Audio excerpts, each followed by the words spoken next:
XL சைஸ்க்கு 7 inch குறிச்சிங்கன்னா கரெக்டாக இருக்கும். அங்கேருந்து ஒரு 1/2 இன்ச் வந்து ட்ராப் கொடுத்து ஆர்ம் ஹோலும் அதே 7 இன்ச் வந்து மார்க் பண்ணிக்கோங்க. இப்போ அடுத்து நம்ம பஸ்ட் லைன் வந்து எப்பயுமே வந்து 10 இன்ச்சில் மார்க் பண்ணால் கரெக்டாக இருக்கும். வேஸ்ட் லைன் 15 இன்ச்சில் மார்க் பண்ணுறேன்.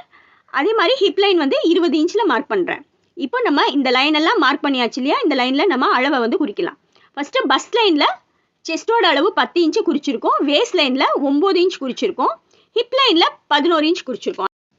கீழே 12 இன்ச் விட்டு கொடுத்து எல்லா இடத்துலையும் வந்து ஒரு இன்ச் வந்து ஆட் பண்ணிக்குவோம் தையலுக்காக. எப்பயுமே வந்து நீங்கள் செஸ்ட்டை விட 1 இன்ச் வந்து வேஸ்ட்டு குறையும், 1 இன்ச் வந்து ஹிப் வந்து கூடும். கீழே பாட்டம்க்கு இன்னும் 1 இன்ச் வந்து கூட்டிக்கலாம். இப்போ ஷேப்பிங் ஸ்கேல் வச்சு நம்ம மார்க் பண்ணோம் இல்லையா? அதை இந்த மாதிரி வந்து ஷேப் பண்ணிக்கோங்க. செஸ்ட்டுக்கு வந்து நான் வச்சிருக்கிற இந்த ஷேப்பில் வந்து குறிங்க. வேஸ்ட் வந்தப்பறம் இப்படி திருப்பி குறிச்சிங்கன்னா ஷேப்பிங் வந்து அழகாக இருக்கும். இந்த மாதிரி திருப்பிக்கோங்க. திருப்பி குறிச்சிங்கன்னா நல்லாயிருக்கும். அதே மாதிரி 2 லைன் வந்து குறிச்சாச்சு.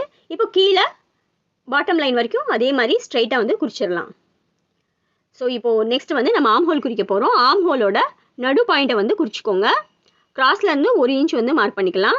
இப்போ ஆர்ம் ஹோல் ஸ்கேல் வச்சு நான் அதை அப்படியே வந்து வரைஞ்சிக்கலாம்.